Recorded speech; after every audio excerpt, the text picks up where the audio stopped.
প্রথমেই বলে রাখি, এই ভিডিওটি শেষ পর্যন্ত দেখুন, মনোযোগ দিয়ে শুনবেন। হাই বন্ধুরা, তোমরা সবাই কেমন আছো? আশা করি ভালো আছো। বন্ধুরা, এই গল্পে দেওয়ার আগেই বলে রাখি, লাইক শেয়ার করতে ভুলবেন না। এবং আমাদের ইউটিউব চ্যানেলে প্রতিদিন সন্ধে 7টায় ভিডিও দেখতে হলে চ্যানেলটি এখনই সাবস্ক্রাইব করে বন্ধু হয়ে পাশে থেকো। বন্ধুরা, আজ তোমাদের জন্য একেবারে নতুন কর্বডি ভিডিও নিয়ে চলে এলাম। আশা করি শেষ অবধি শুনলে তোমাদের ভালো লাগবে। তাহলে চলো বন্ধুরা। প্রিয়াঙ্কা সেন 2 বছরের এক আভিজাত্য পরিবারের মেয়ে। তার বাবা শহরের নামকরা ব্যবসায়ী, মা সমাজসেবিকা। প্রিয়াঙ্কার উচ্চতা 5 ফুট 6 ইঞ্চি। গায়ের রং উজ্জ্বল ফর্সা, লম্বা রেশমি চুল, খাই খাই ভাব আছে, যে কোনো লোক তাকালেই চাইবে, আর শরীরের প্রতিটি বাক যেন নিখুঁত। শিল্পকর্মতে গড়া বিশ্ববিদ্যালয় পড়ছে। সব গান শোনা আর ঘোড়ায় চড়া অনেক ছেলেই তার প্রেমে পড়ে, কিন্তু সে এখনও কারো প্রেমে পড়েনি। গৌতম দাস 5 বছরের এক পরিশ্রমী যুবক, পেশার রাজমিস্ত্রি। শহরের কনস্ট্রাকশন সাইটে কাজ করে। বাবা ছোটবেলায় মারা গেছেন, মা গৃহপরিচারিকার কাজ করেন। গৌতমের উচ্চতা 5 ফুট 10 ইঞ্চি। গায়ের রং শ্যামলা, শরীরের প্রতিটি পেশি কঠোর পরিশ্রমে গঠিত, চোখে গভীর আকর্ষণ। জীবন সংগ্রামের মধ্যেও সে হাসতে জানে, ভালোবাসতে জানে। এক বিকেলে প্রিয়াঙ্কা বন্ধুর জন্মদিন থেকে ফিরছিল। ড্রাইভার গাড়ি চালাতে ছিল শহরের বাইরের পথ ধরে, যেখানে নতুন একটি বিল্ডিং তৈরি হচ্ছে। হঠাৎ গাড়ির চাকা গর্তে পড়ে গেল। ড্রাইভার চেষ্টা করেও গাড়ি ঠিক করতে পারল না। প্রিয়াঙ্কা গাড়ি থেকে নেমে দেখল রাস্তার পাশে কয়েকজন রাজমিস্ত্রি কাজ করছে। তার চোখ পড়ল গৌতমের দিকে। কড়া রোদের নিচে খালি গায়ে কাজ করছে সে, ঘামে ভেজা শরীরের প্রতিটি পেশি যেন চকচক করছে।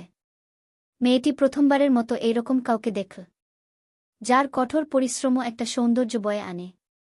গৌতম তার দিকে তাকাল, চোখে যেন কিছু প্রশ্ন, কিছু বিস্ময়। এত সুন্দর, এত হট লুকিং একটা মেয়ে এখানে কি করছে? প্রিয়াঙ্কা এগিয়ে গিয়ে বলল, একটু সাহায্য করতে পারবেন? গৌতম মাথা নাড়ল, তারপর গাড়ির কাছে গিয়ে নেমে পড়ল। কাজে শক্ত হাতে গাড়ির চাকা ঠিক করে দিল। এক মুহূর্তে প্রিয়াঙ্কা মুগ্ধ হয়ে দেখল গাড়ি ঠিক হতে। সে হেসে ধন্যবাদ জানাল।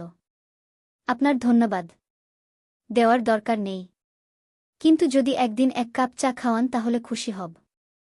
ওগো! প্রিয়াঙ্কা একটু অবাক হল, তারপর রহস্যময় হাসি দিয়ে বলল, দেখা যাক।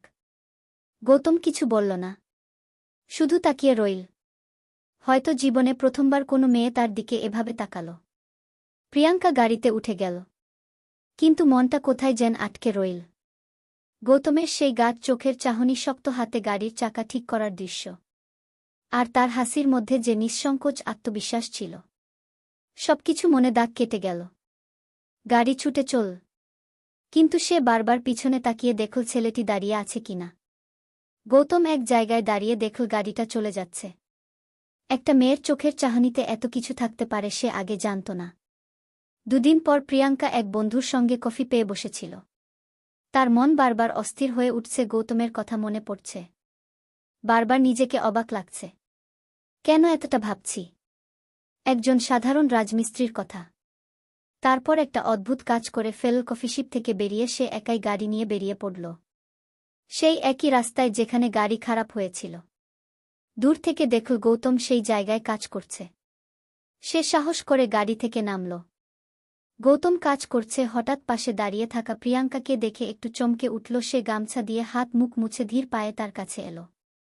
আপনি? গৌতম অবাক হয়ে জিজ্ঞেস করল। প্রিয়াঙ্কা একটু হাসল। আপনার চায়ের পাওনাটা মনে আছে? গৌতম চোখ ছোট করল, একটু মুচকি হাসল। মনে আছে? ভাবিনি সত্যিই আসবেন। আমি যা বলি তা করি, আত্মবিশ্বাসী গলায় বলল প্রিয়াঙ্কা। গৌতম হেসে বলল, তাহলে চলুন, এখানে একটা চায়ের দোকান আছে, তবে আপনাকে মাটির কাপেই খেতে হবে। প্রিয়াঙ্কা মুচকি হেসে বলল, আমি রাজি। গৌতম ও প্রিয়াঙ্কা চায়ের দোকানে গিয়ে বসল। গরম চায়ের কাপ হাতে নিয়ে দুজনের মধ্যে কথা শুরু হল। দুজন 2 দুনিয়ার মানুষ, অথচ অদ্ভুতভাবে মনে হচ্ছিল তাদের মধ্যে মধ্যে কিছু একটা টান আছে। বারবার নিজেকে অবাক লাগছে, কেন এতটা ভাবছি? একজন সাধারণ রাজমিস্ত্রির কথা। তারপর একটা অদ্ভুত কাজ করে ফেল। কফিশিপ থেকে বেরিয়ে সে একাই গাড়ি নিয়ে বেরিয়ে পড়ল, সেই একই রাস্তায় যেখানে গাড়ি খারাপ হয়েছিল। দূর থেকে দেখল গৌতম সেই জায়গায় কাজ করছে। সে সাহস করে গাড়ি থেকে নামল। গৌতম কাজ করছে, হঠাৎ পাশে দাঁড়িয়ে থাকা প্রিয়াঙ্কাকে দেখে একটু চমকে উঠল। সে গামছা দিয়ে হাত মুখ মুছে ধীর পায়ে তার কাছে এল। আপনি? গৌতম অবাক হয়ে জিজ্ঞেস করল। প্রিয়াঙ্কা একটু হাসল। আপনার চায়ের পাওনাটা মনে আছে? গৌতম চোখ ছোট করল। একটু মুচকি হাসল। মনে আছে? ভাবিনি সত্যিই আসবেন। আমি যা বলি তা করি, আত্মবিশ্বাসী গলায় বলল প্রিয়াঙ্কা। গৌতম হেসে বলল, তাহলে চলুন, এখানে একটা চায়ের দোকান আছে, তবে আপনাকে মাটির কাপেই খেতে হবে। প্রিয়াঙ্কা মুচকি হেসে বলল, আমি রাজি। গৌতম ও প্রিয়াঙ্কা চায়ের দোকানে গিয়ে বসল। গরম চায়ের কাপ হাতে নিয়ে দুজনের মধ্যে কথা শুরু হল। দুজন দুই দুনিয়ার মানুষ, অথচ অদ্ভুতভাবে মনে হচ্ছিল তাদের মধ্যে মধ্যে কিছু একটা টান আছে। হঠাৎ এক পলকে প্রিয়াঙ্কার চায়ের কাপ থেকে কিছুটা গড়িয়ে পড়ল তার হাতে। গৌতম সাথে সাথে তার হাতটা ধরে নিল।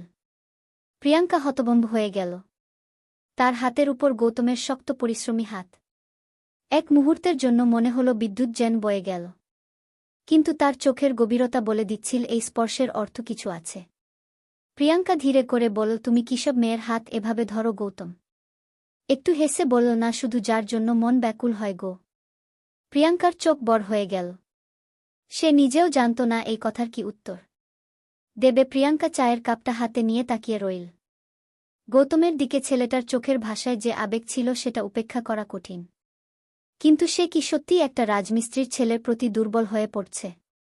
নিজের মনের কথা নিজেই বুঝতে পারছিল না। গৌতম আর কিছু বলল না। সে বুঝতে পারছিল প্রিয়াঙ্কা তার অনুভূতির সাথে লড়াই করছে। একটু পরে প্রিয়াঙ্কা উঠে দাঁড়ালো। আমার এখন ফিরতে হবে গু।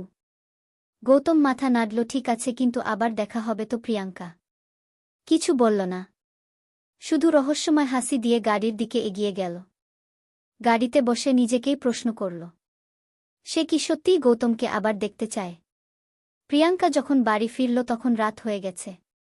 তার মা তাকে দেখে জিজ্ঞেস করলেন, তুমি এত দেরি করলে কেন? গিয়েছিলাম, কিছু কাজ ছিল, সংক্ষেপে উত্তর দিল সে। কিন্তু তার মায়ের নজর এড়াল না যে মেয়েটা কিছুটা অন্যরকম লাগছে। অন্যদিকে গৌতমও রাতে বাড়িতে ফিরে গেল। তার মা তাকে দেখে বলল, আজ তোর মুখে অদ্ভুত একটা হাসি, কি হয়েছে? গৌতম শুধু হাসল, কিছু বলল না। সে জানত এই অনুভূতি অস্বীকার করা কঠিন। এরপর কয়েকদিন কেটে গেল। প্রিয়াঙ্কা প্রতিদিন ভাবত গৌতমের সাথে আবার দেখা করবে কিনা, কিন্তু একদিন হঠাৎ করেই সে সিদ্ধান্ত নিল আর দেরি করা ঠিক হবে না। সেই বিকেলেই সে বেরিয়ে পড়ল। গাড়ি নিয়ে চলে গেল সেই জায়গা। গিয়ে দেখে গৌতম একা বসে আছে রাস্তার ধারে। মনে হচ্ছে কিছু ভাবছে। প্রিয়াঙ্কা গাড়ি থেকে নেমে গিয়ে বলল, কি ভাবছ? গৌতম চমকে তাকালো, তারপর একটু হেসে বলল, তোমার কথাই ভাবছিলাম। প্রিয়াঙ্কার মুখ লাল হয়ে গেল, কিন্তু সে নিজেকে সামলে নিল। চলো হাঁটি। কিছুক্ষণ গৌতম মাথা নাড়ল। দুজন পাশাপাশি হাঁটতে লাগল। বাতাসে একটা চাপা উত্তেজনা ছিল, যেন দুজনই কিছু বলতে চায় কিন্তু শব্দ খুঁজে পাচ্ছে না। একটা নির্জন জায়গায় এসে গৌতম হঠাৎ দাঁড়িয়ে পড়ল। প্রিয়াঙ্কা, তুমি কি সত্যিই আমাকে পছন্দ করো? প্রিয়াঙ্কা থমকে গেল। সত্যিই কি সে পছন্দ করে গৌতমকে? তার হৃদস্পন্দন বেড়ে গেল। গৌতম ধীরে ধীরে তার দিকে এগিয়ে এলো। দুজনের মাঝে মাত্র কয়েক ইঞ্চির দূরত্ব। প্রিয়াঙ্কা তার দিকে তাকিয়ে বলল, আমি জানি না, কিন্তু যখন তোমার কাছে থাকি তখন সবকিছু আলাদা লাগে। গৌতম এক পা এগিয়ে এসে বলল, তাহলে বুঝে নাও, আমি তোমাকে পাগলের মতো ভালোবাসি। প্রথমবার প্রিয়াঙ্কার বুক ধরফর করে উঠল। সে চোখ বন্ধ করল, অনুভব করল গৌতমের উপস্থিতি। তার কিছু বলার দরকার ছিল না, কারণ সেই মুহূর্তেই সবকিছু পরিষ্কার হয়ে গেল। প্রিয়াঙ্কা চোখ বন্ধ করে দাঁড়িয়েছিল। গৌতম ঠিক তার সাথে। সামনে বাতাসে যেন এক ধরনের অদৃশ্য উত্তেজনা ছড়িয়ে পড়েছিল। গৌতম তার দিকে তাকিয়েছিল গভীরভাবে, যেন প্রিয়াঙ্কার চোখের ভেতরেই তার সমস্ত উত্তর লুকিয়ে আছে। প্রিয়াঙ্কা ধীরে ধীরে চোখ খুলল। তার মুখের মধ্যে দ্বিধা স্পষ্ট, কিন্তু তার চোখের ভাষা অন্য কিছু বলছিল। তুমি জানো, এটা অসম্ভব। গৌতম, অসম্ভব বললেই কি ভালোবাসা থেমে যায়? গৌতম প্রশ্ন করল, কণ্ঠে দৃঢ়তা। প্রিয়াঙ্কা কিছু বলল না, শুধু একটু পিছিয়ে গেল। কিন্তু গৌতম, কিসের সমাজের, তোমার পরিবারের? প্রিয়াঙ্কা দীর্ঘশ্বাস ফেলল। আমাদের দুজনের দুনিয়া খুব আলাদা গৌতম। আমি যদি তোমার সঙ্গে থাকি তাহলে অনেক বাধা আসবে। আমার পরিবার এটা মেনে নেবে না। আর তুমিও কষ্ট পাবে। গৌতম একটু হেসে বলল, তুমি কি মনে করো আমি এত সহজে হেরে যাব? প্রিয়াঙ্কা তাকিয়ে দেখল গৌতমের চোখে এক ধরনের দুঃসংকল্প। তার মনে হল যদি সে এখন এক পা এগিয়ে যায় তাহলে আর পিছিয়ে আসতে পারবে না। এক মুহূর্ত চুপ থেকে সে ধীরে করে বলল, তাহলে প্রমাণ করো যে তুমি সত্যিই আমাকে ভালোবাসো। হঠাৎ একটা গাড়ির হর্ন বাজল। প্রিয়াঙ্কা চমকে পেছনে তাকালো। দূর থেকে একটা কালো রঙের বিলাসবহুল গাড়ি আসছিল। তার বাবার গাড়ি। প্রিয়াঙ্কার মুখ ফ্যাকাশে হয়ে গেল। গৌতম, আমাকে যেতে হবে। গৌতম অবাক হয়ে তাকাল। কিন্তু প্লিজ কিছু বলো না। আমি তোমার সাথে কথা বলবো। কিন্তু এখন আমাকে যেতে দাও। গৌতম এক মুহূর্ত চুপ করে থাকল, তারপর ধীরে ধীরে তার হাত ছেড়ে দিল। প্রিয়াঙ্কা ছুটে গিয়ে গাড়িতে উঠল। গাড়ি চলতে শুরু করল। কিন্তু তার হৃদয় তখনও রয়ে গেল সেই জায়গায় যেখানে একজন শ্রমিকের ছেলে তার জন্য সমস্ত দুনিয়ার বিরুদ্ধে দাঁড়াতে রাজি ছিল। প্রিয়াঙ্কা গাড়ির জানালার বাইরে তাকিয়েছিল, কিন্তু চোখের সামনে ভেসে আসছিল গৌতমের সেই গভীর দৃষ্টি।